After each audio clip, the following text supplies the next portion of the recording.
stop if he's allowed to go on. Why would he? And the question is asked very clearly by people who know more than I do in the film.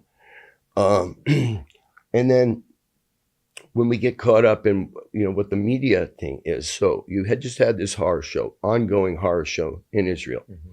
Get involved because these people are involved on your behalf. That's right. And there's the other part of it, the pushing leaderships to acknowledge the parts of their history, or in some cases current policies, that encourage some of the bad action. So you've got to, when the time comes and the time of your life to kill, these militants have to be killed. This ugly horror show, that doesn't mean there aren't some very serious things to be looked at within those who are being attacked's leadership.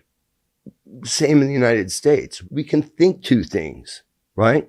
I remember a fantasy I had of George Bush after 9/11. And I thought, just get up there, look in the camera and tell America what you're going to do.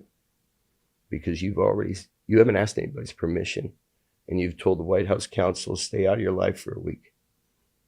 And you're ready to go to jail if you're violating some law. But unilaterally, you've got special operators in Tora Bora right now. And we're going to kill them. We're going to kill every one of them. And I'll go to jail for it if I have to, because that's my job. Mm-hmm. Mm-hmm. But now we also got to start looking at how we affect extreme poverty around the world, mm-hmm. and create the fertile ground for this kind of evil.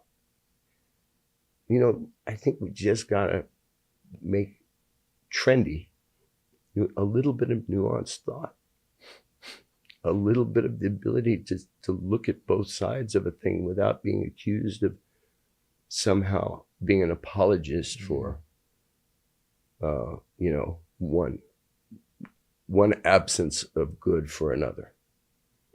But at the same time, calling evil evil. There has to be a line that you don't get forgiven. There's nothing more powerful in this world than forgiveness, man. And yeah, I say call it evil when it's productive to do that. It's the same thing I think about when I hear these people whose constituencies are solid for them, and it's very hip that they call themselves a socialist. Mm-hmm.